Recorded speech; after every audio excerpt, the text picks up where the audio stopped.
चलो स्टार्ट करते हैं, देखते हैं कि रिलेशन क्या होता है। तो रिलेशन की सबसे पहले डिफिनीशन देखेंगे। लिखा हुआ है every subset of A cross B defined a relation from set A to B if R is a relation from A to B that is. मान लो यहाँ पे ये रिलेशन की डिफिनीशन लिखी गई है। अब कुछ एग्जाम्पल लेते हैं। जैसे एग्जाम्पल मैंने लिया कि एक सेट है जिसके अंदर दो तीन एलिमेंट हैं, और बी भी एक सेट है जिसके अंदर 2 है, 3 है और 4 एलिमेंट है। तो सबसे पहले इसका हम निकालेंगे क्या, ए क्रॉस बी निकालेंगे। तो चलिए ए क्रॉस बी निकालेंगे। 1 का 2 के साथ, 1 का 3 के साथ, 1 का 4 के साथ, ऐसे ही 2 का 2 के साथ, 2 का 3 के साथ, 2 का 4 के साथ, ऐसे ही 3 का 2 के साथ, 3 का 3 के साथ, 3 का 4 के साथ। ये एक क्रॉस बी आ गया। अब एक क्रॉस बी में से हमने क्या किया, एक रिलेशन लिया, एक सबसेट उठाया। जैसे मैंने एक सबसेट उठाया 1,2, 1,3, 1,4, ठीक है। ये एक रिलेशन निकाला। तो इसमें से जब मैंने एक सबसेट निकाला तो वो रिलेशन कहलाएगा। उस रिलेशन को हम क्या कहेंगे, कहेंगे जैसे R1। R1 क्या है, एक रिलेशन है।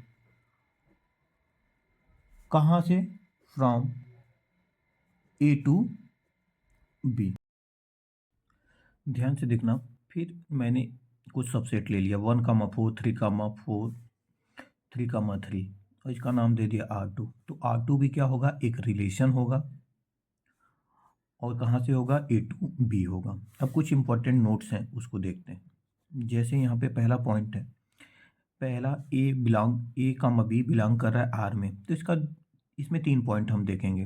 पहला कि बी जो है ना, बी कॉल्ड क्या, इमेज ऑफ ए, और A called pre image of B. मतलब बी को क्या बोला जाएगा, ये इमेज है ए का, और ए को क्या बोला जाएगा, प्री इमेज है बी का। चलो तीसरा जो पॉइंट है ध्यान से देखना। कह रहा है कि अगर ए कामा बी बिलोंग कर रहा है आर में, ए कामा बी बिलोंग कर रहा है में, तो इसको क्या लिखते हैं। कभी कभी आपको ऐसे लिखा हुआ मिलेगा। इसका मतलब क्या होता है, इसका मीन्स क्या होता है। मीन्स होता है कि A is related to B. A is related to B through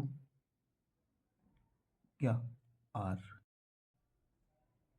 चलो कुछ एग्जांपल लेते हैं। जैसे यहाँ पे लिखा है 1,3 बिलोंग कर रहा है R1 में। इसको हम ऐसे लिख सकते हैं 1 R1 3। तो 1 is related to 3 through R1। 1,3 एक आर्डर पेयर लिखा हुआ है, तो इसको हम क्या लिख सकते हैं, तो कहेंगे कि जो 3 है वो इमेज है 1 का, और 1 क्या है, प्री इमेज है 3 का।